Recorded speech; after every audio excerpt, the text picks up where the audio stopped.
If you thought this story was going away anytime soon, well, if Anthony Davis wants to exercise his right to request a trade, his team should be able to exercise the right to not play him until the trade is made. Marc Stein, at The Stein Line, February 11, 2019. From Sports Illustrated to The New York Times to ESPN to The Ringer, no one can get enough of Anthony Davis in the post-trade deadline era. The NBA will continue to loom over the Pelicans franchise, as recent evidence would suggest.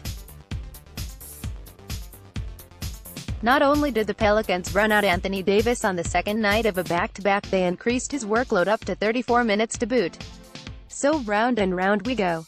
While we'd probably like to talk about Kenrich Williams' continued improvement, Jrue Holiday's advantage over DJ Augustin and Evan Fournier, or even get a true litmus test of Jahlil Okafor's progress against Eastern Conference All-Star Nikola Vucevic, instead we get to talk about this.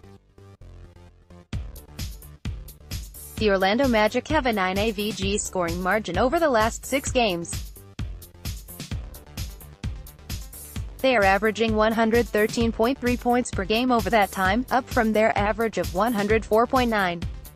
I will not say taking Bamba, Grant and Simmons out have led to any of these results, but I won't argue it, either. Preston Ellis, at Preston Ellis, February 11, 2019. But there is still basketball to be played, and the Orlando Magic are really crushing it right now on both ends.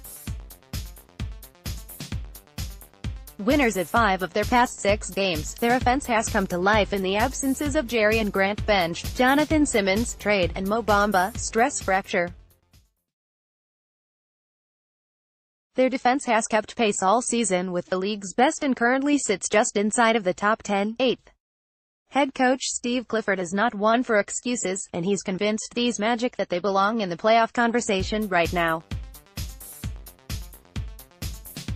In the win column with the 8th and 9th seeded Pistons and Heat, respectively, this high level of continued play could very well land them in the Sweet 16 in April. Nikola Vucevic, 21 points, 12 rebounds, 4 assists. Aaron Gordon, 16 points, 7 rebounds, 4 assists. DJ Augustin, 12 points, 5 assists, and Terrence Ross, 15 points, make up the bones of the Magic's improved play, but Jonathan Isaac has been the story in the second half of the season.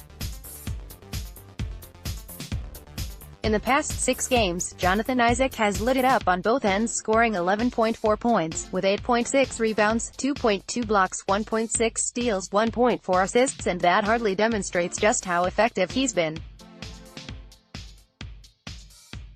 He's come on from distance of late, converting at least 1 3 in 6 of his past 7 games, and 6/13 in the past 2 alone. It is officially time to get excited about Jonathan Isaac. You are already excited? Then get turned up. He has the explosive potential to light you up for 30 points or shoot blanks and force the Magic into a downward spiral. His penchant for mind-blowing mistakes has also cost the Magic in critical moments. But when he's on from 3 and aggressively running around screens, he can be a handful for even the best defenders in the NBA. Finally, the Magic tend to get up early and collapse late due to offensive execution or lack thereof. The Magic lead the NBA in games lost when leading by 15 or more, 8. This may not become relevant with Grant, Simmons and Bamba out of the equation, but the Magic did suffer a 10-point defeat at the hands of the Oklahoma City Thunder after leading by as many as 12 in the third. The Magic will slow this one down and fight for every possession.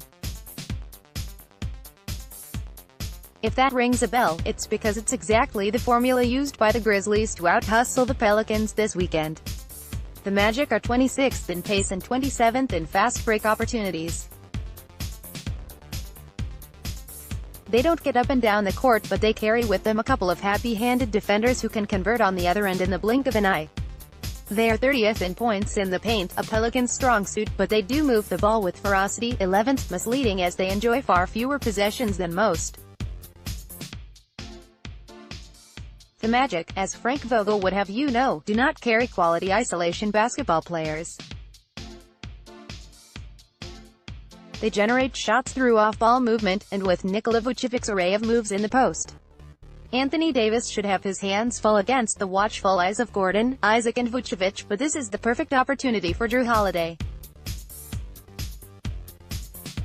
Evan Fournier will likely garner the assignment, with Augustin hiding on Jackson, and Holiday has every bit the talent and veteran IQ to take advantage early and often.